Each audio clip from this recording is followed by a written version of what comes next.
समा से सर मौलाना से जो आप मुलाकात के लिए गए थे ये प्रोटेस्ट बाहर शिफ्ट करने के लिए, तो इस हवाले से क्या तमाम जो दीगर पीडीएम की जमातें उनसे भी आपकी बातचीत हो चुकी है और मौलाना का क्या रिस्पांस है? आप क्योंकि उनसे मिलकर आए हैं, अभी उनकी गुफ्तगू भी हो चुकी है आपकी, तो उम्मीद है कि ये रेड जोन से बाहर प्रोटेस्ट शिफ्ट करने में कामयाब हो जाएंगे आप लोग? देखें, इसमें दीगर जमातों से तो बात करने की ज़रूरत नहीं थी, क्योंकि पीडीएम के सरबराह जो हैं वो मौलाना फजलुर रहमान हैं। उन्होंने ही बतौर सरबराह के उन्होंने ये फ़ैसला अनाउंस किया, उनका ये फ़ैसला था, तो लिहाजा ये उनसे ही जो है वो रिक्वेस्ट करनी बनती थी। तो उनसे जो है वो हुकूमत की तरफ से जो है वो एक हुकूमत के नुमाइंदा होने के नाते या वज़ीर-ए-आज़म की नुमाइंदगी करते हुए जो है मैंने रिक्वेस्ट की है। बाकी वो इसके ऊपर क्या फ़ैसला फरमाते हैं ये तो रात 10 बजे पता चलेगा। तो उम्मीद तो मुझे है, उम्मीद के तहत ही मैं वहाँ पे हाज़िर हुआ था। अय्याज सैयद साहब जियो से। अच्छा राना साहब ये बताइए कि मौलाना फजलुर रहमान साहब ने जो एहतजाज का फैसला किया है, पीडीएम के वो सरबराह हैं, पीडीएम में ज़ाहिर है आपकी जमात के सरबराह मियां नवाज शरीफ भी हैं, आसफ जरदारी भी हैं, तो इन्होंने ये जो फैसला किया उनसे पूछे बगैर कर लिया है? तो ये बताइए कि अकेले फैसला कर सकते हैं वो। दूसरा ये बताइए कि ऐसा नहीं लगता कि जो जिस तरीके से इमरान खान साहब रिलीज़ हुए या पहले गिरफ्तार हुए थे और बाद में रिलीज़ हुए, एक मॉब ने जो कुछ किया वो भी हमारे सामने, अब शायद हुकूमत को शेक कर रही है, क्योंकि शायद उस तरीके से मुल्क में 245 भी आर्टिकल 245 भी लगा हुआ था पंजाब में, तब भी कोई एक्शन नहीं लिया गया। तो क्या हुकूमत की जो फैसला साजी है उसमें कोई कमी आ गई है या फैसला हो नहीं पा रहा है? ये प्रॉब्लम का है, ये दोनों सवाल। नहीं, 245 जो है वो उसकी आप जो ट्रू सेंस है वो फ़ौज in aid of civil government होती है, सिविल एडमिनिस्ट्रेशन। तो सिविल एडमिनिस्ट्रेशन को अगर ज़रूरत पड़े तो फिर ही उनको उन्होंने किसी जगह पे कोई ज़िम्मेदारी जो है वो देनी होती है। तो अगर पंजाब गवर्नमेंट जो कि केयर टेकर सेटअप है, उनको अगर किसी जगह पे ज़रूरत पड़ेगी, लेकिन वो तादाद भी टोटल 30 कंपनीज़ हैं, तो अगर उनको ज़रूरत पड़ेगी तो वो ज़रूर उनको किसी जगह पे जो है वो डिप्लॉय करेंगे। देखें, ये तो जो इन्वेस्टिगेटिंग एजेंसीज़ हैं वो जिस तरह से कलेक्शन कर रही हैं, और सुन लेना वो जो एविडेंस कलेक्ट कर रही हैं, और उसके अलावा जो लोग पकड़े जा रहे हैं वो सारे बयान भी तो दे रहे हैं ना कि उन्होंने कहाँ कहाँ पे ट्रेनिंग की, किस किस तरह से हुई, कौन कौन उनको क्या क्या कहता रहा, किसने उस दिन उनको उकसाया, किसने उससे पहले जो है वो उनकी ज़हन साजी की।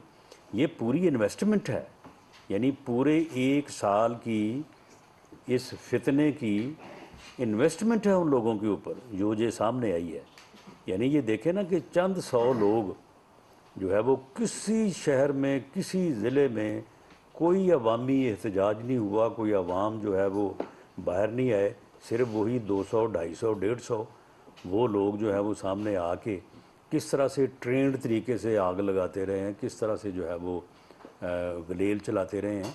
तो ये सारी चीज़ें जो हैं, जब उसका कनेक्ट, अगर उसका कनेक्ट जो इन्वेस्टिगेटिंग एजेंसीज़ हैं इन तमाम केसेस से, जराइम से, उसकी इमा पे जो सारा हुआ है, तो उससे जब जुड़ता है, एविडेंस सफ़ाए मिसल पे आती है, तो बिल्कुल उनको अरेस्ट होना चाहिए, इन्वेस्टिगेटिंग एजेंसी को जो है वो करना चाहिए। बाकी रही ये बात कि मौलाना फजलुर रहमान साहब ने फ़ैसला जो है वो पार्टी के सरबराहों से, तो इसमें देखें सरबराहों की जब मीटिंग होती है तो कल इत्तफाक से जो है वो हम तो वहाँ पे नहीं थे, कैबिनेट की मीटिंग थी, तो उस वजह से जो है वो हम नहीं जा सके। लेकिन बहरहाल जो फ़ैसला पीडीएम के सरबराह ने किया है, पीडीएम की बाकी जमातें जो हैं वो उनको उस फैसले में साथ हैं उनके। जान फरूक मलिक साहब। आप वज़ीर दाखिला भी हैं, 144 अगर इजाज़त मिलती है तो फिर वो आप उठाएंगे उसके हवाले से 1 दिन के लिए, 2 दिन के लिए? नंबर 1। नंबर 2, आपने काफ़ी दफ़ा अपनी प्रेस कॉन्फ्रेंस में कहा था कि अगर इमरान गिरफ्तार होगा तो उसकी रिहेबिलिटेशन होएगी।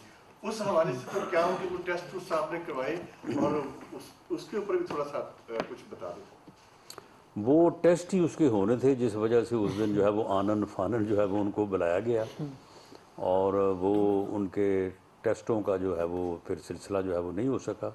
अब जब दोबारा पकड़े जाएंगे तो फिर टेस्ट होंगे उनके। 144 देखें जी, ये तो गवर्नमेंट का फैसला होगा।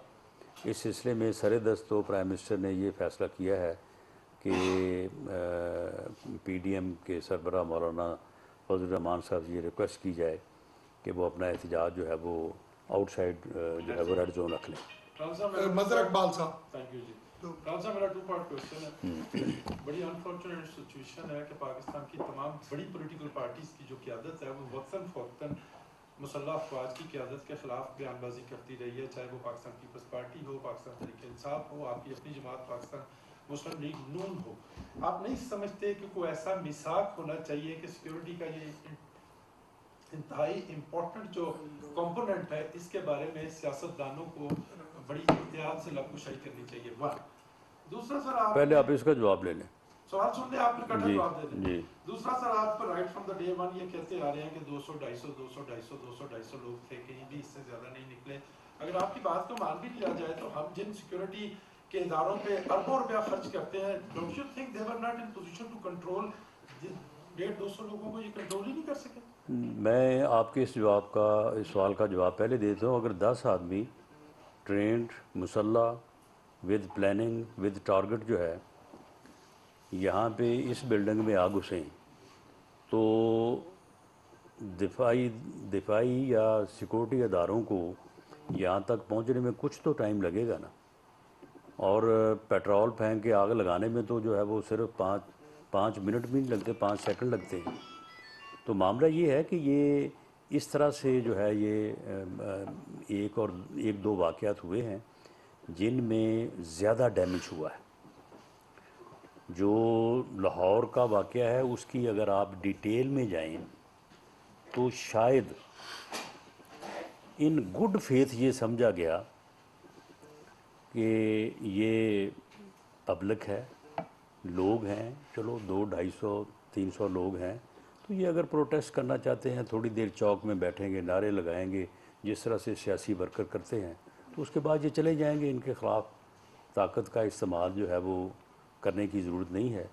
और न सिर्फ उनके ख़िलाफ़ ताकत का इस्तेमाल नहीं किया गया बल्कि वहाँ पे जो सिक्योरिटी एहलकार थे उनको विड्रॉ कर लिया गया। सुन लें इन गुड फेथ ये समझा गया कि ये कोई सियासी वर्कर हैं, लेकिन ये शायद इदराक नहीं था कि ये दहशतगर्द हैं, ये ट्रेंड लोग हैं।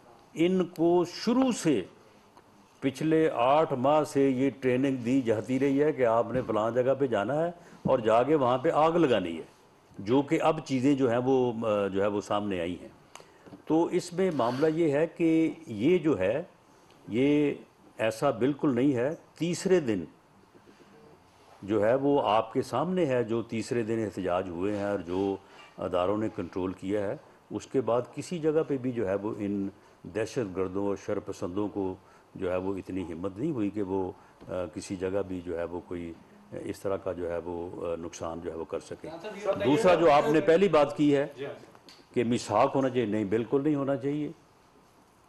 वो कोई भी अदारा हो, वो अदलिया हो, वो जो है वो दिफाई अदारे हों, उनके ख़िलाफ़ या उनके किसी अमल के ख़िलाफ़ जो है वो एक रिस्पेक्ट के अदारे में रह के अपना इजहार ख्याल करना या अपनी बात का इजहार करना जो है ये हर सियासी रहनुमा का या सियासी कारकुन का जो है ये बुनियादी हक है। अगर आप ये बात करते हैं तो जो मियाँ नवाज शरीफ साहब ने बात की थी एक जलसे में, उसमें उन्होंने नाम उनका साहिब लेके लिया था और एक स्पेसिफिक एक्शन, एक स्पेसिफिक अमल जो कि 2018 के इलेक्शन में हुआ, उसकी तरफ उन्होंने निशानदेही की थी। और उस इलेक्शन के नतीजे में ये जो फितना इस मुल्क पे मुसल्लत हुआ था और इसने जो तबाही की मुल्क की, उसकी ज़िम्मेदारी उन पे डाली थी। और इत्तफाक देखें कि जो बात मियाँ नवाज शरीफ साहब ने कमर जावेद बाजवा साहिब और फैज़ हमीद साहिब नाम लेके उनके बारे में की थी, बाद में उन्होंने खुद इस बात को तस्लीम किया। कमर जावेद बाजवा साहब जो हैं वो इस बात को 10 दफ़ा तस्लीम कर चुके हैं कि हमसे ये गलती हुई है। तो इस हद तक जो है वो बात करने का जो है वो एक बुनियादी हक़ है पॉलिटिकल वर्कर्स का, सियासी रहनुमाओं का। लेकिन ये कोई तरीका नहीं है कि आप लोगों को ये सिखाएं, ये पढ़ाएं कि आप ये आग लगा दें, आप जो है वो शुहदा की यादगारों को जो है वो ह्यूमिलिएट करें, आप जो है वो इस तरह से जो है वो एक दहशत गर्दी की कार्रवाई करें।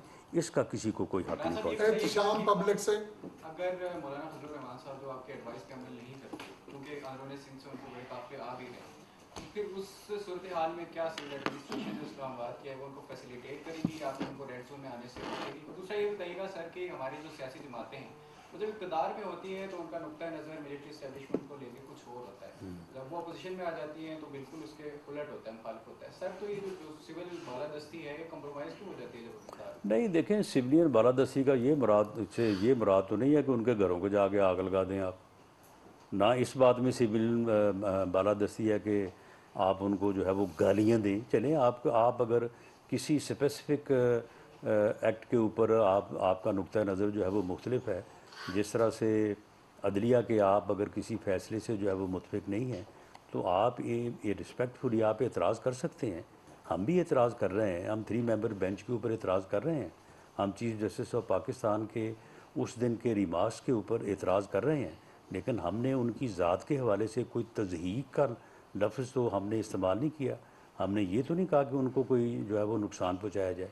तो ये जो लिमिट्स हैं उन लिमिट्स में रहना चाहिए, भले आप अपोजिशन में हो या आप जो है वो गवर्नमेंट में हो। पॉलिटिकल जमात जो है वो दोनों सूरतों में एक पॉलिटिकली उन्हें एक हक भी हासिल है, लेकिन उसके साथ साथ जो है एक उनके ऊपर जो है वो एक फ़र्ज़ भी है, एक लिमिटेशन भी है। जहाँ तक इस बात का तल्लुक़ है कि जी अगर मौलाना इस बात को तस्लीम नहीं करते तो देखें, जब मैं इतना बड़ा अगर क्रॉस करके अभी से ये कह दूँ तो ये तो फिर उनके साथ भी ये ज़्यादती होगी। मुझे उम्मीद है कि इंशाल्लाह वो हमारी बात को जो है वो तस्लीम करेंगे। तो इसलिए मैं अगर के साथ जो है ना कोई तबसरा नहीं इसके ऊपर करना चाहता। Thank you. Thank you ji.